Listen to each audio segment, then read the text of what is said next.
नमस्कार, आप देख रहे हैं सी न्यूज भारत और मैं हूं आपके साथ प्रिया श्रीवास्तव। वक्त हो गया है न्यूज बुलेटिन का, जहां बात करेंगे अलग अलग राज्यों की कुछ खास और चुनिंदा खबरों पर। बताएंगे कि विकास से लेकर प्रशासन तक और अपराध से लेकर जन मुद्दों तक आखिर क्या कुछ चल रहा है इन राज्यों के खास खबरों में, और बताएंगे कि कैसे और किस जिले में क्या कुछ हो रहा है नया और क्या कुछ होने वाला है नया। ऐसी ही तमाम खबरों पर डालेंगे नजर इस न्यूज बुलेटिन में। खबर अशोकनगर से, जहां जिला केंद्र पर बजरंग दल ने पिपराई तहसील में नाबालिग बालिकाओं से जुड़े कथित अपराध और धर्मांतरण के आरोपों को लेकर जोरदार विरोध प्रदर्शन किया और कलेक्टर को मुख्यमंत्री के नाम ज्ञापन सौंपा है। कार्यकर्ताओं ने तहसील से कलेक्ट्रेट तक नारेबाजी करते हुए पहुंचकर हनुमान चालीसा का सामूहिक पाठ भी किया। ज्ञापन में आरोपियों पर सख्त धाराओं, निष्पक्ष उच्च स्तरीय जांच, पीड़ितों की सहायता और दोषियों पर एनएसए व बुलडोजर कार्यवाही की मांग की है।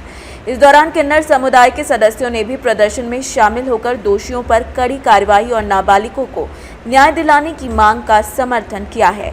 संगठन ने चेतावनी दी कि अगर जल्द कार्रवाई नहीं हुई तो बड़े स्तर पर आंदोलन किया जाएगा। अशोकनगर से सी न्यूज संवाददाता गोलू यादव की रिपोर्ट।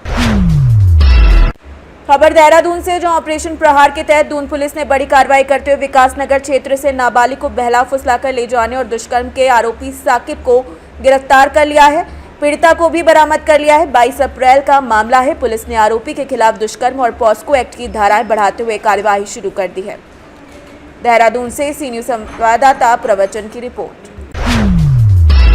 इटावा से खबर है, जहां कानून व्यवस्था और यातायात नियमों के उल्लंघन पर सख्ती दिखाते हुए पुलिस ने वरिष्ठ पुलिस अधीक्षक ब्रजेश कुमार श्रीवास्तव के निर्देशन में बड़ा अभियान चलाया है, जिसमें अवैध खनन, ओवरलोडिंग और बिना दस्तावेज चल रहे वाहनों पर कार्यवाही की गई है। इस दौरान सीज कर दिया गया है। साथ ही साथ बता दें कि कुल 833 वाहनों का चालान किया गया। 60 वाहनों जिनमें डंपर और ट्रक शामिल हैं, सबको सीज किया गया। साथ ही 60 लाख रुपए से ज्यादा का शमन शुल्क वसूला गया। बाकेवर क्षेत्र में सबसे ज्यादा 35 वाहन सीज किए गए और कोतवाली क्षेत्र में भी सख्त कार्रवाई की गई। पुलिस ने साफ कहा है कि अवैध गतिविधियों और नियमोल्लंघन पर आगे भी इसी तरीके की सख्ती जारी रहेगी। इटावा से सी न्यूज संवाददाता देवेंद्र सिंह की रिपोर्ट। लखनऊ में समाजवादी पार्टी के कार्यकर्ताओं ने हजरतगंज स्थित अटल चौक पर बीजेपी महापौर सुषमा खरकवाल के खिलाफ जोरदार प्रदर्शन किया, नारेबाजी की। बताया जा रहा है कि महापौर द्वारा सपा अध्यक्ष अखिलेश यादव की मां को लेकर दिए गए कथित विवादित बयान के बाद कार्यकर्ताओं में आक्रोश है। प्रदर्शन के दौरान इलाके में राजनीतिक माहौल गर्म हुआ और पुलिस स्थिति पर नजर बनाए हुए है। लखनऊ से सी न्यूज संवाददाता दीपक सिंह की report. Nashik crime branch unit 2 ने एक बड़ी कार्रवाई करते हुए बंदूक की नोक पर महिला का अपहरण करने के आरोपी अक्षय युवराज पाटिल को राजस्थान अजमेर से गिरफ्तार कर लिया है और पीड़िता को सुरक्षित बचा लिया है। मामला 18 अप्रैल का है, जब सतपुर क्षेत्र में आरोपी ने हथियार के बल पर महिला को अगवा किया था, जिसके बाद सतपुर पुलिस स्टेशन में विभिन्न धाराओं के तहत केस दर्ज किया गया था। तकनीकी जांच और सीसीटीवी फुटेज के आधार पर आरोपी की लोकेशन अजमेर में मिलने पर पुलिस टीम ने 2 दिन की तलाशी के बाद उसे पकड़ लिया और आगे की कानूनी कार्यवाही के लिए नासिक ले जाया गया है। नासिक से सी न्यूज संवाददाता प्रकाश खैरे की रिपोर्ट। प्रयागराज से खबर है, जहां यूपी बोर्ड ने 10वीं और 12वीं के परिणाम घोषित कर दिए हैं और इस बार भी बेटियों ने शानदार प्रदर्शन करते हुए मेरिट में अपना दबदबा कायम रखा। हाई स्कूल में कुल पास प्रतिशत तकरीबन 90% से ज्यादा और इंटरमीडिएट में 80% से ज्यादा रहा, जबकि हाई स्कूल की मेरिट में सीतापुर की कशिश मौर्य और बाराबंकी की अंशिका शर्मा ने 97% से ज्यादा संयुक्त रूप से पहला स्थान हासिल किया है, जहां इंटरमीडिएट में सीतापुर के शुभम वर्मा ने 97% से ज्यादा अंक लाकर टॉप किया है, जबकि बागपत में विशु चौधरी और अमरोहा की काजल सिंह ने भी 97% से ज्यादा अंकों के साथ शीर्ष स्थानों पर अपनी जगह बनाई है। इसमें अर्पिता है, सीतापुर की Rishabh Sahu Lord Krishna public school Jhansi की, और परी वर्मा जो मॉडर्न अकादमी इंटर कॉलेज जयपुर बाराबंकी के हैं। इसी तरह इंटरमीडिएट परीक्षा में हमारे टॉपर्स जो रहे हैं, प्रथम 3 स्थान प्राप्त हैं, उसमें प्रथम स्थान प्राप्त किया है 97.60 अंक प्राप्त करके शिखा वर्मा, बाबूराम सावित्री देवी इंटर कॉलेज शेरपुर बिलौनी बाजार सीतापुर। द्वितीय स्थान पर 2 हमारे परीक्षार्थी हैं। प्रयागराज से सी न्यूज संवाददाता मंगला प्रसाद पटेल की रिपोर्ट। खबर रायबरेली से, जहां पुलिस ने खुद को क्राइम ब्रांच अधिकारी बताकर लोगों से ठगी करने वाले आरोपी राणा प्रताप सिंह को गिरफ्तार कर लिया है। उनसे फर्जी आईडी कार्ड और कमांडो की वर्दी के जरिए लोगों को वो झांसा देकर ठगी की कोशिश करता था। आरोपी ने मकान खरीदने के नाम पर एक व्यक्ति को 3 संदिग्ध चेक भी दिए थे, जिसके बाद शिकायत मिलने पर पुलिस ने मुकदमा दर्ज कर सर्विलांस और साक्ष्यों के आधार पर उसे गिरफ्तार किया। पूछताछ में आरोपी ने फर्जी पहचान बनाकर ठगी करने की बात स्वीकार की है, जिसके बाद उसे न्यायिक हिरासत में भेज दिया गया है। रायबरेली से सी न्यूज संवाददाता मृदुलेश की रिपोर्ट।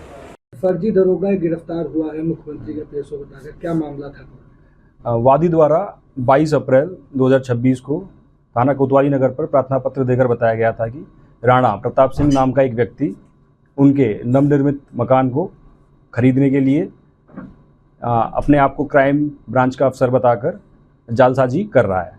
प्राप्त सूचना के आधार पर थाना कोतवाली नगर पर सुसंगत धाराओं में अभियोग पंजीकृत किया गया और इसी क्रम में आज अभियुक्त राणा प्रताप सिंह पुत्र स्वर्गीय शेर बहादुर सिंह निवासी रारी खुर्द थाना बदलापुर जनपद जौनपुर को पकड़ा गया है, गिरफ्तार किया गया है। वह जिसके विरुद्ध थाना स्थानीय पर विधिक कार्रवाई करते हुए न्यायिक परीक्षा में भेजा जा रहा है और जांच के क्रम में यह पाया गया कि अभियुक्त राणा प्रताप सिंह अपने आप को विशेष सुरक्षा दल अधिकारी, क्राइम ब्रांच का अधिकारी बताकर और कमांडो की वर्दी पहनकर लोगों को प्रभावित कर व दबाव बनाकर जालसाजी करता था। इससे पहले भी अभियुक्त उपरोक्त के विरुद्ध थाना खीरी पर मुकदमा पंजीकृत है और अग्रिम विधिक कार्रवाई प्रचलित है। रायबरेली से सी न्यूज संवाददाता मृदुलेश त्रिपाठी की रिपोर्ट। खबर रायबरेली से, जहां सरेनी थाना क्षेत्र स्थित निसगर गंगा घाट पर गंगा स्नान के दौरान हुए दर्दनाक हादसे में 3 किशोरों की डूबकर मौत हो गई, जबकि 4 किशोरों में से एक को बचाने के प्रयास में बाकी 3 भी गहरे पानी में चले गए। सभी डूब गए, जिससे पूरे इलाके में शोक की लहर दौड़ गई है। घटना के बाद जिलाधिकारी सरनीत कौर और पुलिस अधीक्षक रवि कुमार जिला अस्पताल पहुंचे और परिजनों को ढांढस बंधाया।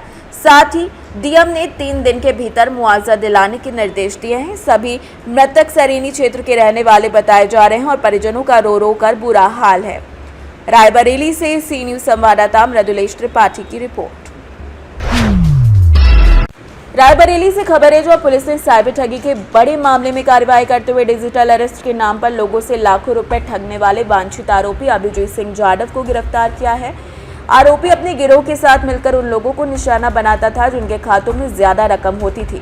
वीडियो कॉल के जरिए खुद को पुलिस, बैंक या सीबीआई अधिकारी बताकर पैसे ट्रांसफर करा देता था। इस मामले में अब तक तकरीबन 36,90,000 रुपए फ्रीज किए जा चुके हैं। पुलिस अन्य साथियों की तलाश में है। तो साइबर फ्रॉड का एक आरोपी गिरफ्तार हुआ है, क्या मामला था और कितनी गिरफ्तारी हुई? दिनांक 18 अप्रैल 2026 को वादी सूर्यभान सिंह, जो कि सम्राट नगर गौरा बाजार थाना कोतवाली के निवासी हैं, इनके द्वारा थाना कोतवाली नगर पर प्रार्थना पत्र देकर बताया गया कि 11 अप्रैल 2026 से 16 अप्रैल 2026 को प्रार्थी व उनकी पत्नी को कुछ लोगों द्वारा डिजिटल अरेस्ट करके रखा गया और 82 लाख रुपए विभिन्न अकाउंट्स में ट्रांसफर कराए गए। प्राप्त सूचना के आधार पर थाना कोतवाली नगर पर सुसंगत धाराओं में अभियोग पंजीकृत किया गया। वह विभिन्न साइबर सर्विलांस और थाना कोतवाली नगर की टीम ने बनाकर इस पर कार्य किया गया और इसी क्रम में आज अभियुक्त अभिजीत सिंह पुत्र मंजीत सिंह, ग्राम बाबरखेड़ा, पोस्ट थाना कुंडा, तहसील जिला ऊधम सिंह नगर, राज्य उत्तराखंड को गिरफ्तार किया गया है और जांच के क्रम में पाया गया कि एक साइबर का संगठित गिरोह है जो कि ऐसे व्यक्तियों को टारगेट करता है जिनके अकाउंट में पैसे पड़े हैं और उनको इस तरीके से बताता है कि जो आपके अकाउंट में पैसे आए हैं वो आतंकवादी विरोधी संगठन के अकाउंट से आपके और देश विरोधी जो संस्थाएं हैं उनके अकाउंट से आपके अकाउंट में ट्रांसफर किए गए हैं। तो जब तक इसकी जांच की जा रही है, आप उस पैसे को हमारे अकाउंट में ट्रांसफर कर दीजिए और इसके आपके द्वारा किसी को इसकी जानकारी नहीं दी जानी चाहिए। तो इसी क्रम में जो हमारा प्रार्थी थे उनको इन्होंने 5-6 दिन तक डिजिटल अरेस्ट करके घर में रखा और हमेशा इनको अपना वीडियो कैमरा ऑन करने के लिए बोला गया। इनको बैंक भी भेजा गया और बताया गया कि आप वहाँ पर भी अपना वीडियो फोन अपना साथ लेके चलेंगे। और इसी क्रम में ये भी बताना है कि विभिन्न अकाउंट्स के अंदर 36,90,000 रुपये होल्ड और फ्रीज कराए गए हैं और अन्य अभियुक्तों की शीघ्र गिरफ्तारी की जाएगी व अग्रिम कार्रवाई प्रचलित है। रायबरेली से सी न्यूज संवाददाता मृदुलेश त्रिपाठी की रिपोर्ट। रायबरेली से खबर है, जो आगामी होमगार्ड भर्ती परीक्षा को निष्पक्ष और शांतिपूर्ण ढंग से संपन्न कराने के लिए जिलाधिकारी सरनीत कौर और पुलिस अधीक्षक रवीट कुमार ने परीक्षा केंद्रों का निरीक्षण किया। जिलाधिकारी ने बताया कि परीक्षा 25, 26 और 27 अप्रैल को जिले के 10 केंद्रों पर पालियों में आयोजित होगी, जिसमें कुल 21,024 परीक्षार्थी शामिल होंगे। अधिकारियों ने सभी केंद्रों पर सुरक्षा, पारदर्शिता और व्यवस्थाओं को लेकर विशेष सतर्कता बरतने के निर्देश दिए हैं और कहा है कि परीक्षार्थियों को किसी भी प्रकार की असुविधा न हो। मैम, परीक्षा केंद्रों का निरीक्षण किया गया है, क्या दिशा निर्देश दिए गए हैं? देखिए, जो होमगार्ड परीक्षा है 25, 26, 27 को, वहाँ पर जनपद में 10 परीक्षा केंद्र हैं और 21,000 अभ्यर्थियों का यहाँ पर परीक्षा होनी है। तो सभी परीक्षा केंद्रों को देखा जा रहा है कि जिससे कि जो परीक्षा है वो शुचितापूर्ण रूप से हो जाए और किसी भी प्रकार की कोई घटना ना हो। दूसरी बात यह है कि जो अभ्यर्थी आएंगे उनको किसी भी प्रकार की असुविधा ना हो। धन्यवाद। रायबरेली से सी न्यूज संवाददाता मृदुलेश त्रिपाठी की रिपोर्ट। खबर छत्रपति संभाजी नगर से, जहां समुद्र पंचायत राज अभियान के तहत पूरे राज्य की ग्राम पंचायतों में विशेष ग्राम सभाओं का आयोजन किया जा रहा है, जिसमें नागरिकों से अपील की गई है कि वे निर्धारित समय पर उपस्थित होकर गांव के विकास में अपनी भागीदारी सुनिश्चित करें। इस अभियान के अंतर्गत 24 अप्रैल को वर्चुअल क्लासरूम द्वारा विशेष प्रशिक्षण कार्यक्रम आयोजित किया गया, जिसका उद्देश्य ग्राम विकास कार्यों को गति देना और योजनाओं के प्रभावी क्रियान्वयन को सुनिश्चित करना है। इस प्रशिक्षण में ग्राम विकास मंत्री, प्रधान सचिव, वरिष्ठ पदाधिकारी, अधिकारी मार्गदर्शन देंगे, जबकि सहायक गट विकास अधिकारी विजय पंडित ने अधिक से अधिक लोगों से भागीदारी करने की अपील की है। महाराष्ट्र के शिवाजी नगर से मी सहायक गट विकास अधिकारी, पंचायत समिती कन्नड, अतिरिक्त कार्यभार सिल्लोड पंचायत समिती, दोन्ही तालुक्यांना मी आवाहन करतो की उद्याचा जो मुख्यमंत्री समृद्ध पंचायत राज अभियानांतर्गत तालुका विभागीय स्तर मूल्यमापनचा जे कार्यक्रम आहे 24/4/2026 रोजी आपल्याला व्हर्च्युअल क्लासरूम प्रशिक्षण आयोजित केलेलं आहे। या प्रशिक्षणाचा लाभ सर्व जनतेने घ्यावा। यामध्ये आदरणीय मंत्री, ग्रामविकास विभाग, तसेच प्रधान सचिव, तसेच ग्रामविकास विभागाचे श्री मलिकनाथ कलशेट्टी, संचालक, राज्य ग्रामीण विकास संस्था हे मार्गदर्शन करणार आहे। सदर व्हर्च्युअल क्लास 1 वाजेला असल्यामुळे आपण 10 मिनिटं अगोदरच त्या लिंकला जॉईन व्हावे आणि आपल्या सर्वांना आवाहन करतो की पंचायत राज अभियान आपल्याला यशस्वी राबवायचं आहे। त्यामुळे सर्वांनी महाराष्ट्र के छत्रपति संभाजी नगर से सी न्यूज संवाददाता शिवाजी नवले की रिपोर्ट।